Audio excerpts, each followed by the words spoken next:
surgeon here in Austin. So I'll start first. I'm going to start with hypothyroidism, and feel free to interrupt us or ask questions as the presentation goes on. So I'll start off with talking about the thyroid hormone. So the thyroid gland basically sits in the neck, and Dr. Brady is going to go over that in a little bit more detail as far as the anatomy is concerned. But as far as the thyroid hormones that are released, what we talk about is the control of the thyroid, which actually comes from the brain. So you have the hypothalamus, which sits up in the brain, and then there's a little stalk called the pituitary that sits right behind your eyes. And that pituitary releases, in addition to the hypothalamus, the pituitary releases the actual thyroid hormone that stimulates the thyroid to release thyroid hormone. So TSH stands for thyroid stimulating hormone. So it's stimulating the thyroid gland in your neck to release the thyroid hormones themselves, which are T4 and T3. And those are the hormones that actually do the work of controlling your metabolism, helping with your muscle function, your eyes, your heart. They affect every organ and every cell in our bodies. So if you do not have enough T4 or T3, meaning if you have hypothyroidism, there are different causes for this. The one that's the most common is going to be something called Hashimoto's thyroiditis, which is an autoimmune form of the thyroid disease. Basically, you have antibodies, which are molecules that you most of the times have been inherited from a family member or somebody in your family, and it attacks the thyroid and it basically destroys the thyroid so it doesn't function very well. That's the most common reason. And then the other few reasons that you can have hypothyroidism are surgery if you have the thyroid gland obviously removed, or if you have radiation. The thyroid is very responsive to radiation treatments. And that can destroy the thyroid, or certain medications. The ones that are the most commonly associated with thyroid dysfunction are going to be amiodarone, which is used for congestive heart failure, or lithium for psychiatric illnesses. So if you don't have enough thyroid hormone, some of the symptoms that some people can have are fatigue, a modest amount of weight gain, some constipation, feeling cold all the time, dry skin, depression, and some irregular periods. The regular periods are usually with heavy flows. These are all, we call them non-specific findings or non-specific symptoms. And so if you can imagine, some of these things might be caused by other things. So if you don't sleep very well, if you don't follow a very good diet, if you're not drinking enough water, people can obviously get some of these symptoms. Or sometimes even some of these symptoms may be very mild or not so obvious, and so we want to check blood work to make sure that these symptoms are due to the thyroid. And so the way we diagnose hypothyroidism is we check that TSH that comes from the brain, and then also sometimes we can check a T4 level or a free T4. And the typical pattern that we would see is an elevated TSH because the thyroid is not producing the thyroid hormone, so the brain is trying to tell the thyroid to push out more thyroid hormone. But since the thyroid is not working, your T4 is going to be low.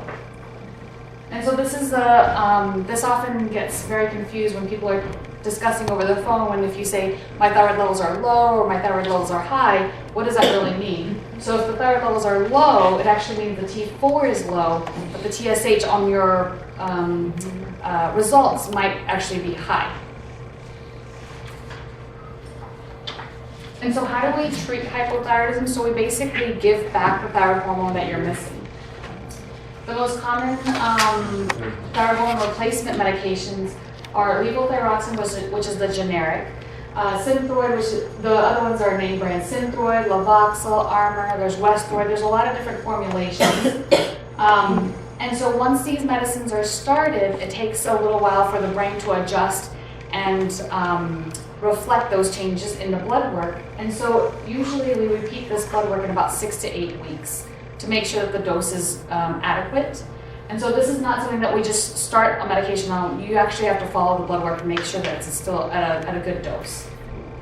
And in most cases, once the thyroid medicine is stopped, once the medication is started, it's usually taken for lifelong. There are certain conditions where maybe they may not have to be taken for forever, and most of the times it is taken forever.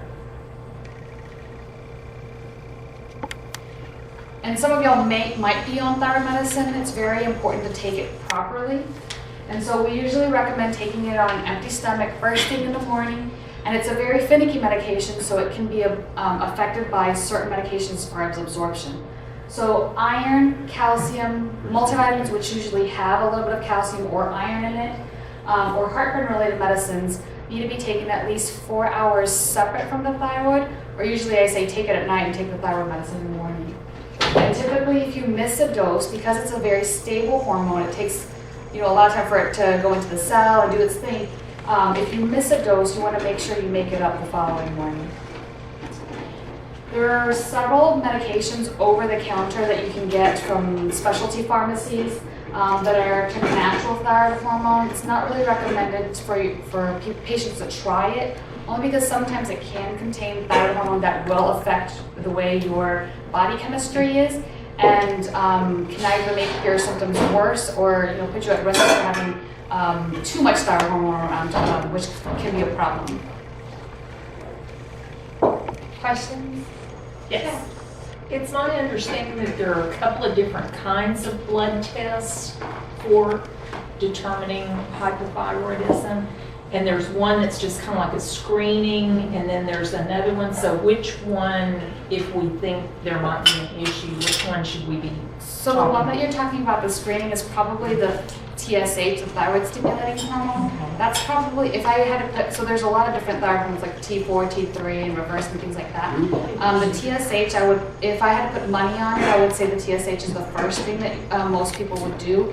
And that's probably the majority of the times the thing that would cinch the diagnosis. The free T4 would probably be the next. Is it really necessary to check it? No, not all the time.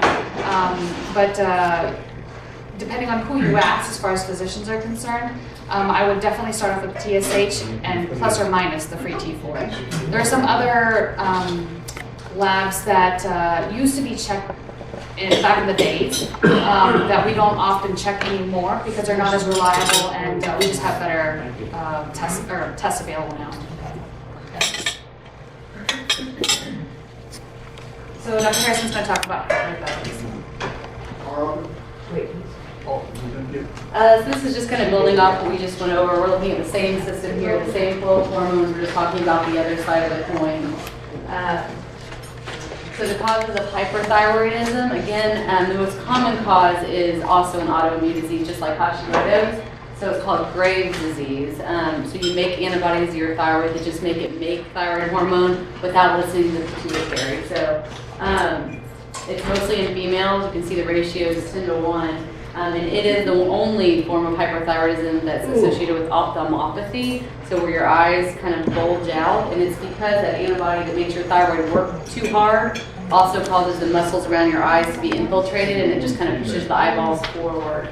So that's a very dramatic picture of it there, showing, you can see the goiter in the neck. They do have thyroid enlargement, and then also the eye symptoms that can be pretty severe. So that's the most common. The next most probably is toxic nodule or multinodular goiter. So either one nodule in the thyroid that's just making too much thyroid hormone without listening to the pituitary, or several nodules in the gland that are doing that. And then the third one is thyroiditis. So that one's a little bit more difficult to diagnose, and it's usually a transient thing. It can be from a lot of different things, but it's an injury to the thyroid gland that makes it spill out all its thyroid hormone, and then it usually recovers on its own. The most common cause is probably viral or postpartum. It can happen, and I'll talk a little bit more about that. It can be drug-induced, and those are the two drugs that Sarah mentioned earlier. The amiodarone and the lithium are the two that do it most often. Also, iodine can do it. So the most common is after somebody's gotten a CT scan for something in the hospital, that's a big iodine load, and it can injure your thyroid and give you some transient hyperthyroidism. And then, of course, if we give you too much thyroid hormone, that can do it. Sometimes we do that on purpose for thyroid cancer that we'll talk about later, or not on purpose, which you just need a lower dose of thyroid hormone. So symptoms of hyperthyroidism are, as you can imagine, kind of the opposite of the symptoms of hypothyroidism. So losing weight without trying, frequent bowel movements, just feeling really anxious, feeling shaky, having palpitations, especially at night when you're trying to go to sleep. Hair loss can definitely happen, feeling weak. Sometimes it can present with memory loss. And then irregular menses are on the other side, usually light periods or missing periods. So diagnosis is pretty similar to diagnosing hypothyroidism. TSH is usually the first reflex test done, and then if your TSH is low, you should check your free T4 and your free T3. So it's a little bit different than hypothyroidism. Usually we check both of those together because either one could be elevated. There is subclinical hyperthyroidism where you have a low TSH but normal free T3 and free T4, and it's the same causes that we discussed earlier, just a less severe form. You know, and we treat it a little bit differently, just less. So then after we diagnose that you have hyperthyroidism, we want to know why. There's two main things that we do to determine that. The first one that usually gives us the most definitive diagnosis is a radioactive iodine uptake scan. So we give you a real small dose of radioactive iodine and then see what your thyroid does with it. So in Graves' disease, because the whole gland's making thyroid hormone, the whole thing lights up. If it's a nodule that's doing it, a nodule lights up. And then if it's thyroiditis, it's black because you're not making any thyroid hormone. Your thyroid's injured and it's spilled everything out. And so it's pretty easy to tell which one it is based on that test. The other thing we can do is an antibody test. So if we're pretty sure it's Graves' disease, there's two antibodies, this thyroid stimulating and this thyroid receptor antibodies that we can check. That if you have those elevated, that's Graves' disease. So one of those two we use to determine what the cause is. So how we treat it depends on what the cause is. So talking about Graves first because it's the most common. So we can either treat it with medication, with radioactive iodine, or with surgery. Medication's nice because about 30% of people with Graves' disease will go into remission on medicine after taking it for about 18 months. Usually it's people that have only mildly high thyroid levels, don't have a real big goiter, kind of mild disease. That's who we shoot for remission the most in. And the medications do have side effects, so we usually don't keep people on them lifelong. If it doesn't cause remission, we might move on to one of the other treatment options, which are radioactive iodine, which in most cases people end up hypothyroid on that, so you would need thyroid hormone replacement that Tara talked about earlier, or surgery can be done as well. I wrote some reasons why you can do surgery instead of radioactive iodine. If you're having compressive symptoms because your thyroid is so large, if there's malignancy during pregnancy, it might be a treatment to consider, or if you have really bad that proptosis that we saw earlier, the eye symptoms, because that can be made worse with radioactive iodine.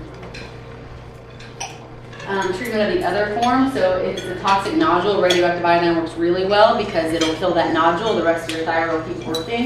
Multinodular goiter, we can do iodine or surgery. And then thyroiditis, as I mentioned earlier, that usually resolves on its own, so we just treat the symptoms while you're hyperthyroid and then watch you closely after because you can get hypothyroid. And then you might need thyroid hormone for a little while or permanently. So I just put a couple of special topics here that have to do with thyroid. Okay. So the first, I just wanted to mention a few things about pregnancy and the thyroid because it's a little bit different. So before pregnancy, we like your TSH to be low. So if you look at the range of TSH on a lab test, it's pretty wide. It's usually something like 0.5 to 4.5, but before pregnancy, we like it to be less than 2.5. And then during pregnancy, the goals are even lower. So if you're already on thyroid hormone, you need to be monitored more closely during pregnancy because you'll probably need more thyroid hormone. And the other thing is, as far as iodine goes, in the general U.S. population, we don't recommend any additional iodine from what you get from your diet. It is in salt, and it's also in a lot of our dairy products. There are two big sources of it. But during pregnancy, it is recommended by the American Thyroid Association that you should take additional iodine.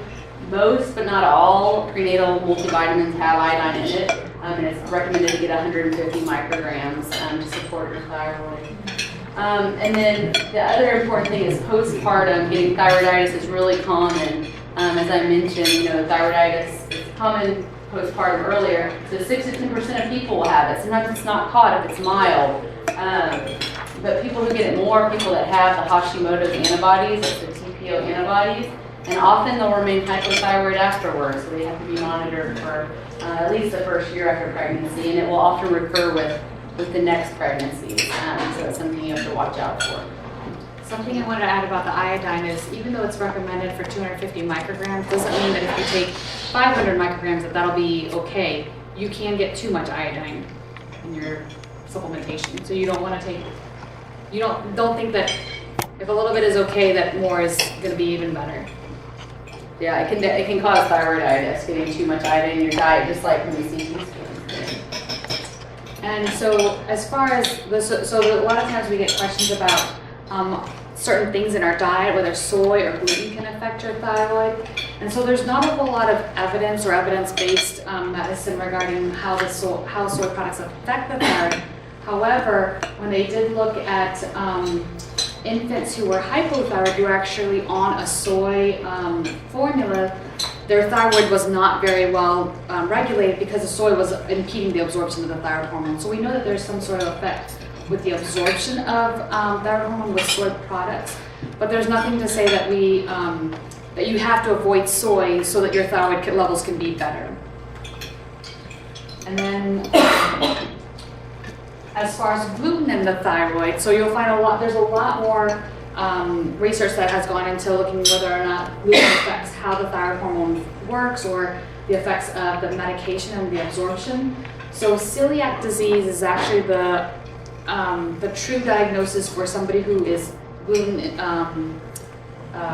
intolerant or resistant, or where they cannot tolerate gluten because it affects their intestines from absorbing certain nutrition. And so with celiac disease, they actually looked at that and they found that people who were not following a gluten-free diet did not absorb their thyroid hormone very well. So if you actually have celiac disease and you're not following a gluten-free diet and you have thyroid problems, it's going to be a lot harder to make sure your thyroid is working or treat you with thyroid medication. And then otherwise, if you just follow a gluten-free diet and you don't have celiac disease, I don't think there's really any studies that have shown that going gluten-free is going to make your thyroid function or absorb the thyroid hormone any better.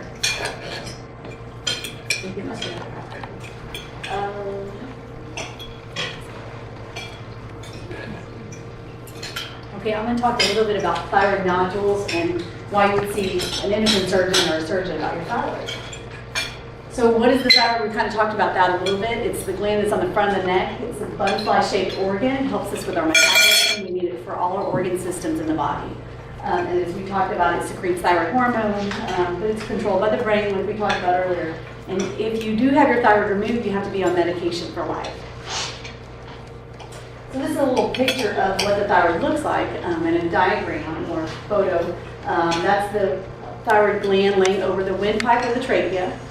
And there it is.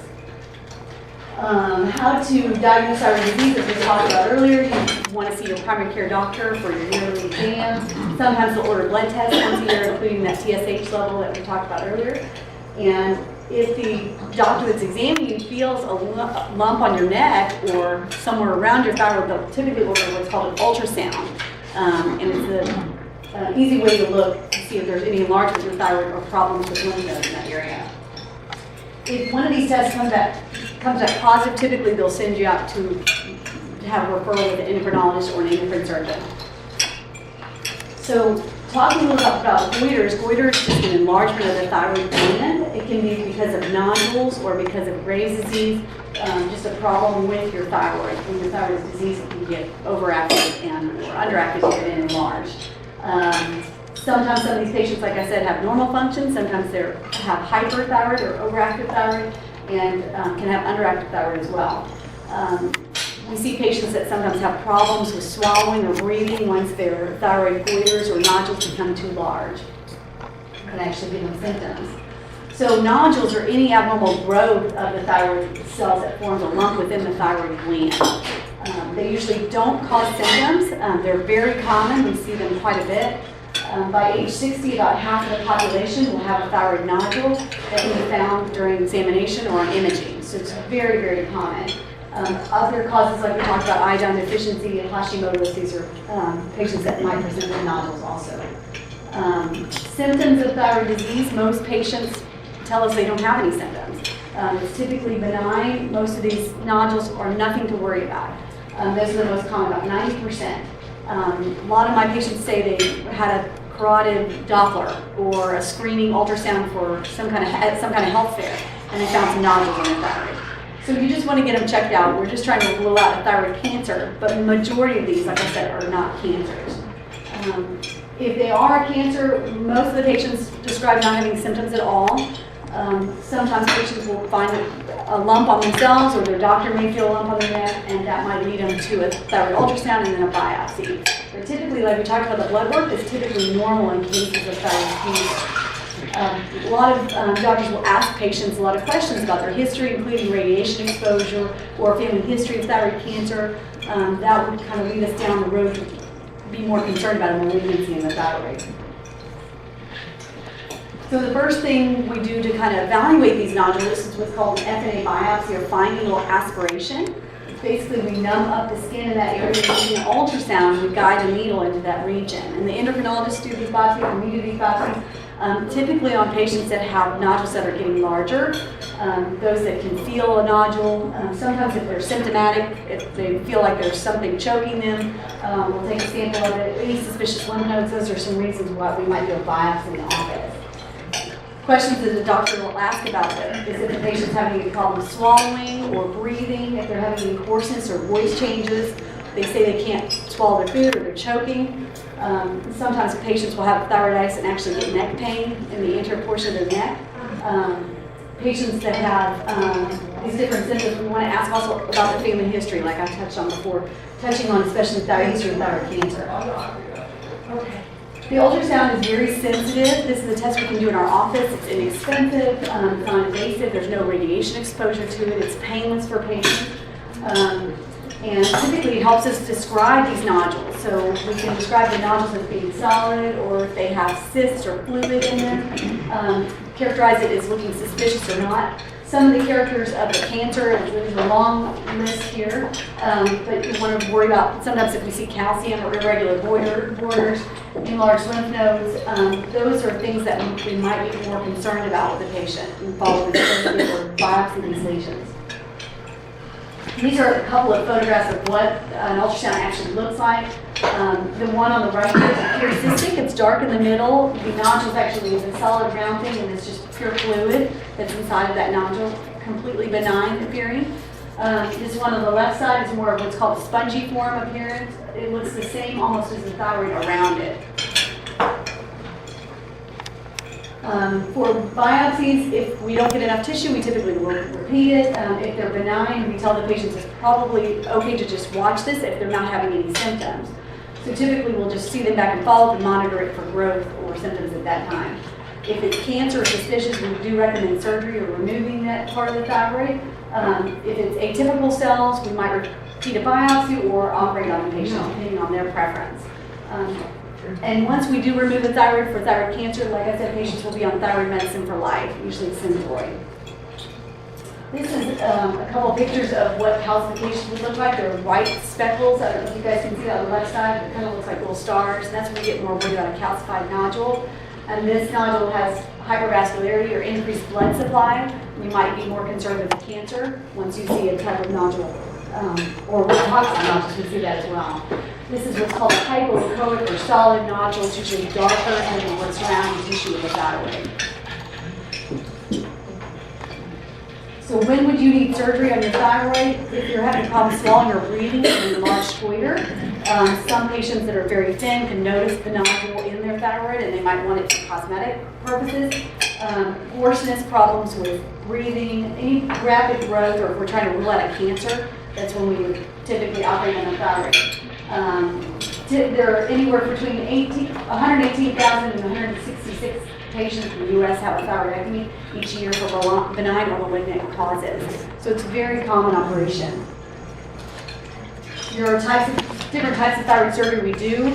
Typically, we would perform a lobe or removal of half of the thyroid gland. If patients have an enlarging nodule just on one side and we don't have a diagnosis of cancer, then we may just remove that one side of the gland. Or if a patient just has a goiter on one side and they're having symptoms, then we may just remove that side. The goals of that are to try to give them enough thyroid tissue remaining so they have a chance of not having to take thyroid hormone the rest of their lives. If we do a total thyroidectomy, that's removal of all the thyroid tissue in the neck, and that's mainly for Graves' disease or patients that have a problem with large goiters causing compressive symptoms like we talked about, or for thyroid cancer. Typically, neck dissections, which are removal of lymph nodes in the neck, are done for metastatic cancer of the thyroid. Other cancers as well.